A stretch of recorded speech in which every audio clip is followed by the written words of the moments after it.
What's up, Jaguar Nation? Mr. Crowder here. Happy Monday. You are looking at your Vocabulary 2.2 for November 30th, which is Monday. So I've done our concept vocabulary a little differently this week. Again, trying to change things up, keep things from getting too stale. So our words this week are foreboding, apprehension, intuition, rigid, and insistent. And I'm going to ask you to answer the following questions about these. So, foreboding means a sense of doom or fear of worse things to come. How do you think that this word represents the play, The Diary of Anne Frank, which we're reading right now? Like, what do you think is in their minds that could be considered foreboding? Like, why do they have a sense of foreboding?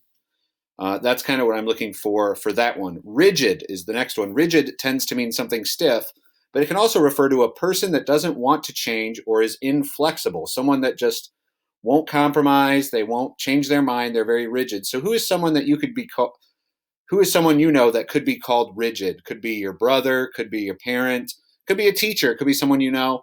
But I just want you to understand kind of what that word means. Next, apprehension. Apprehension means that you have some fear about something coming up. So tell me about a time that you felt apprehension over something. Were you nervous?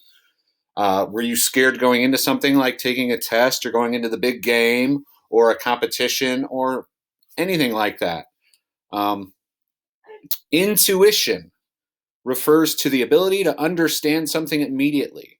So, like you've heard the term maybe women's intuition, that they always know that their husband is doing something sneaky, something like that. It's their intuition refers to the ability to just know something right away. So, explain to me something that you are able to understand without having to be taught, like understanding something. So, like this one, you might have a little bit of trouble with, but I think listening to the video and then also trying to go through the Zoom calls, I definitely think you guys will catch a hold of that. And then lastly, insistent means that something is repeatedly demanding attention or is not allowing someone to refuse.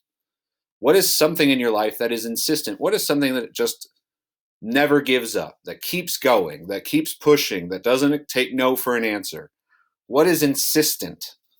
The reason why I did the vocab like this week is because I want you guys to use the words. I want you guys to familiarize yourself with them by applying them to something that you might be able to remember them by. So I look forward to seeing what you guys come up with for your answers. If you have any questions, again, don't hesitate to ask.